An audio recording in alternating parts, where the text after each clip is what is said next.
এই ওয়েবসাইট থেকে brilliant recharge করলেই পাবেন এক্সট্রা 10% বোনাস।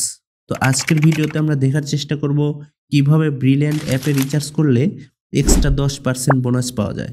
তো রিচার্জ করার জন্য সর্বপ্রথম আমাদেরকে যে কোনো একটি ব্রাউজারে যেতে হবে। তো আমি ক্রোম ব্রাউজারে গিয়ে জুবালি লিখে সার্চ করে দিচ্ছি। সার্চ করার পরে দেখুন আমাদের সামনে একটি লিঙ্ক এসেছে, এখানে ক্লিক করলে আমাদেরকে ওয়েবসাইটে নিয়ে আসবে। ওয়েবসাইটে এসে দেখুন এখানে বিভিন্ন গেমের এবং বিভিন্ন অ্যাপের রিচার্জ রয়েছে, আপনাদের যেটা লাগবে সেটাই নিতে পারবেন। তো আমি যেহেতু এই ভিডিওতে ব্রিলিয়ান্ট রিচার্জ করে দেখিয়ে দিব, সো সর্বপ্রথমে দেখুন ব্রিলিয়ান্ট রয়েছে, তো এখানে ক্লিক করে দিচ্ছি। এরপর দেখুন এখানে ব্রিলিয়ান্টের বিভিন্ন প্যাকেজ রয়েছে, আপনার যত টাকা লাগবে তত টাকায় রিচার্জ নিতে পারবেন। আমি আপাতত এই ভিডিও করার পারপাসে 20 টাকা রিচার্জ করে দেখিয়ে দিচ্ছি। আর দেখুন 20 টাকা রিচার্জ করলে এখানে 22 টাকা পাওয়া যাবে। সো আমি এই অপশনের উপর ক্লিক করে দিচ্ছি। তারপর নিচে এসে দেখুন এখানে আপনার নাম্বার দিতে হবে, ব্রিলিয়ান্ট নাম্বার দিলেও হবে, অথবা যেই নাম্বার দিয়ে আপনার ব্রিলিয়ান্ট অ্যাকাউন্ট রেজিস্ট্রেশন করা রয়েছিল সেই নাম্বার দিলেও হবে। তো আমার যেই নাম্বার দিয়ে ব্রিলিয়ান্ট অ্যাকাউন্ট রেজিস্ট্রেশন করা রয়েছে সেই নাম্বারটি এখানে বসিয়ে দিচ্ছি। তারপর গো পেমেন্ট বাটনে ক্লিক করে দিচ্ছি। তারপর আমাদেরকে বিলিং ডিটেলসে নিয়ে আসবে। তো বিলিং ডিটেলসে এসে দেখুন এখানে 3টা বক্স রয়েছে। প্রথমে আপনার নাম, তারপর ফোন নাম্বার, তারপর ইমেল অ্যাড্রেস দিতে হবে। অবশ্যই এখানে সবকিছু সঠিকভাবে দিবেন। আমি সবকিছু বসিয়ে দিয়ে নিচে স্ক্রল করে চলে যাচ্ছি। এখানে দেখুন পেমেন্ট করার জন্য বিভিন্ন মেথড রয়েছে, bKash payment, Nagad send money, bKash send money, Rocket send money, Upay send মানি। আপনাদের যেই মাধ্যমে টাকা পাঠাতে সুবিধা হবে সেই মাধ্যমেই টাকা পাঠাবেন। আর এর মধ্যে সবচেয়ে সহজ পদ্ধতি হচ্ছে বিকাশ পেমেন্ট। তো আমি বিকাশ পেমেন্ট করে দেখিয়ে দিচ্ছি। বিকাশ পেমেন্ট করার জন্য বিকাশ লাইভ পেমেন্টের উপর ক্লিক করে দিচ্ছি। তারপর দেখুন এখানে লেখা রয়েছে বিকাশে লাইভ পেমেন্ট করতে নিচের প্লেস অর্ডার বাটনে ক্লিক করুন। তো আমি প্লেস অর্ডার বাটনে ক্লিক করে দিচ্ছি।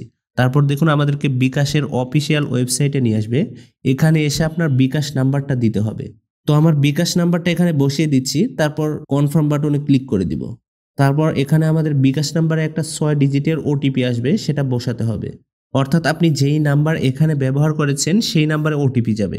তো আমার ফোনে ওটিপি এসেছে, আমি এটা বসিয়ে দিচ্ছি। তো এখানে বসিয়ে দেওয়ার পর আবার কনফার্ম বাটনে ক্লিক করে দিচ্ছি। তারপর এখানে আমাদের বিকাশ পিন নাম্বারটা দিতে হবে।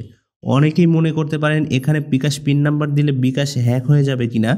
জি না, এখানে বিকাশ নাম্বার দিলে হ্যাক হবে না, কারণ এটা বিকাশের অফিসিয়াল ওয়েবসাইট। তো আমি বিকাশের পিন নাম্বারটি দিয়ে আবার কনফার্ম বাটনে ক্লিক করে দিচ্ছি। তারপর দেখুন আমাদের এখানে লেখা রয়েছে your order has been receive, এবং অর্ডার নাম্বারটাও দেওয়া রয়েছে। আপনারা যখন অর্ডার করবেন সকলকে একটা ইউনিক অর্ডার নাম্বার দেওয়া হয়। আর আপনি যে ইমেল দিয়েছিলেন সেখানে একটা মেল বা রিসিট পাঠানো হয়েছে, সেই রিসিটে অর্ডার নাম্বারটি লেখা থাকে। তো আমরা অর্ডার করে দিয়েছি, আশা করি 2 থেকে সর্বোচ্চ 10 মিনিটের মধ্যে আমাদের ব্রিলিয়ান্ট অ্যাপে টাকা চলে আসবে। তো এতক্ষণে আমরা দেখি কিভাবে তাদের কাছ থেকে সাপোর্ট নিতে হবে। তাদের ফোন নাম্বার পাওয়ার জন্য আমরা যদি ওয়েবসাইটের একদম নিচে স্ক্রল করে চলে আসি, তাহলে দেখুন এখানে একটা ফোন নাম্বার দেওয়া রয়েছে। কোনো সমস্যা হলে এই নাম্বারে ফোন করবেন। আপনি যদি চান হোয়াটসঅ্যাপেও নক করতে পারবেন। তো হোয়াটসঅ্যাপ নাম্বার পাওয়ার জন্য এখানে দেখুন নিচে ডান কর্নার মেসেজের মতো আইকন রয়েছে, এখানে ক্লিক করলেই ফোন অথবা হোয়াটসঅ্যাপ নাম্বার। তো আমি হোয়াটসঅ্যাপে ক্লিক করে দিচ্ছি। এখানে ক্লিক করলে তাদের অফিসিয়াল হোয়াটসঅ্যাপে নিয়ে আসবে। যদি কোনো সমস্যা হয় তাহলে এখানে এসএমএস করতে পারবেন। তো আমাদের অর্ডার করা 3 মিনিট হয়ে গিয়েছে। এখন আমরা ব্রিলিয়ান্ট অ্যাপে গিয়ে দেখি আমাদের টাকা এসেছে কিনা। এই যে দেখুন আমাদের কাছে টাকা চলে এসেছে। আমরা 20 টাকা রিচার্জ করেছিলাম, এক্সট্রা 2 টাকা বোনাস পেয়েছি। অর্থাৎ এখন দেখুন আমাদের ব্যালেন্স রয়েছে 23 টাকা। তো আমাদের ব্যালেন্স আগে থেকেই 1 টাকা ছিল, যার কারণে এখন 23 টাকা দেখাচ্ছে। তো এইভাবে খুব সহজেই 10% বোনাস সহ ব্রিলিয়ান্ট অ্যাপে রিচার্জ করতে পারবেন। ধন্যবাদ।